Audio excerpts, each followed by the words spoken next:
Bonjour à tous, bienvenue en direct de Dijon. Nous sommes devant le rectorat d'académie, là où aboutira le cortège tout à l'heure, un cortège qui sera attendu ici aux alentours de 15 h. Mais avant, une délégation sera reçue par le recteur d'académie. On parle de cette mobilisation avec vous, Pascal Meunier. Vous êtes secrétaire académique du SNES FSU, ici à Dijon. Alors une réforme, oui, il en fallait une, c'est ce que vous dites, mais pas celle-là.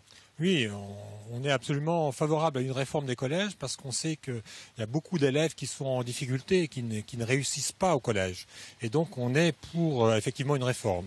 Mais les discussions avec la ministre ont foiré et c'est pour ça qu'on manifeste encore aujourd'hui. Alors justement, cette ministre, elle était venue ici à Dijon à l'occasion de la rentrée. On va voir quelques images. Elle a mis en avant les fameuses EPI, les AP que vous dénoncez. De quoi il s'agit? Ça veut dire quoi, EPI? EPI, c'est les enseignements pluridisciplinaires. Et c'est de l'interdisciplinarité, on n'est pas contre au SNES. On y est même favorable à ce que les collègues travaillent ensemble. Mais là, c'est vraiment des choses imposées qui viennent d'en haut.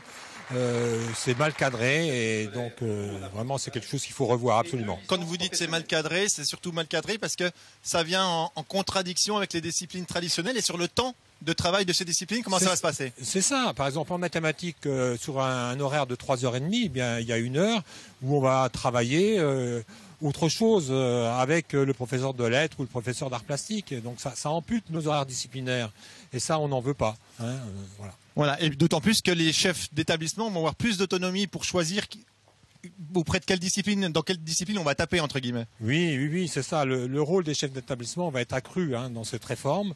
Nous, on veut un travail en commun des enseignants et c'est eux qui doivent rester les maîtres de l'enseignement. Alors justement, on va écouter maintenant la ministre Najat Vallaud-Belkacem. Ça a été un interview enregistré il y a quelques jours. Justement, elle faisait le point sur ces nouvelles procédures à mettre en place pour la rentrée prochaine. On l'écoute. Je peux vous dire que les enseignants qui se sont engagés dans ces nouveautés que sont l'interdisciplinarité, l'accompagnement personnalisé, le travail en petits groupes, en sont heureux. Oui. Pour leur propre pratique pédagogique, c'est un gain énorme, ils nous l'ont expliqué, et pour les élèves, c'est une réussite. Par exemple, dans le collège, juste un mot, dans le collège de Douai où j'étais, où ils pratiquent de fait la réforme du collège, eh bien, en un an, ils ont gagné 6 points dans les résultats du brevet, parce que les élèves sont mieux formés, qu'ils comprennent mieux ce qu'ils font, mieux accompagnés. Voilà, on entendait à l'instant, la ministre disait que les élèves ont gagné 6 points sur le brevet, que tout le monde se réjouit, que les élèves sont contents, les profs sont contents, plus d'efficacité.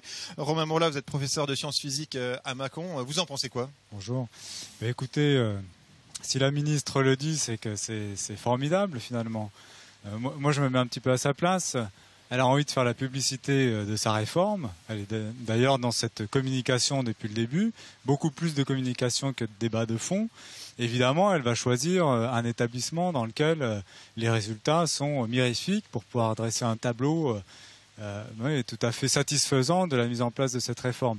Maintenant, nous, on a d'autres échos de collèges qui expérimentent. Dans l'Académie de Toulouse, des collèges expérimentent la réforme. Ils ont été contraints d'abandonner certaines options.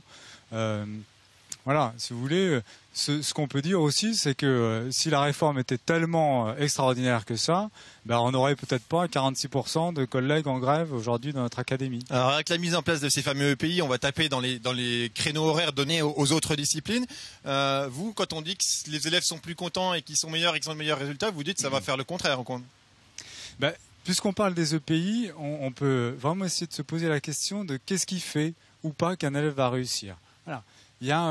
La difficulté, c'est pas d'aborder des notions nouvelles en y entrant par des activités qui peuvent être disciplinaires ou interdisciplinaires.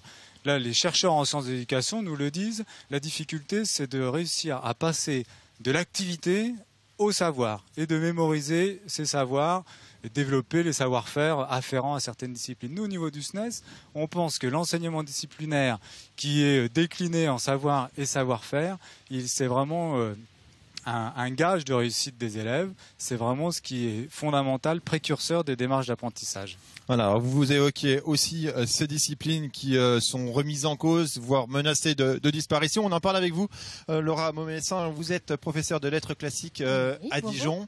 Vous enseignez le français, le latin, le grec. Oui. On en entend beaucoup parler en ce moment. Ça risque de disparaître. Que Qu'est-ce que ça vous inspire? Mais moi, ça m'inspire beaucoup de tristesse. D'abord pour nos élèves, parce que je pense qu'ils vont passer à côté de grands pans de culture qui sont millénaires et qui sont très importants pour eux.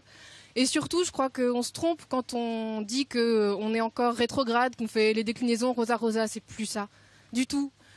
Comment on rend moderne le latin, justement? Mais en faisant plein de choses avec nos élèves, mais dans le cadre d'un horaire suffisant. Et dans les EPI, on n'aura plus d'horaire suffisant. On fait des blogs, on leur fait faire des choses avec le numérique, on leur fait faire des voyages, on les emmène à la découverte de la culture. Et avec les EPI, on ne pourra plus faire ça. On aura un enseignement complémentaire, mais uniquement si le chef d'établissement le veut bien. On retrouve cette autonomie dont nous, on ne veut pas.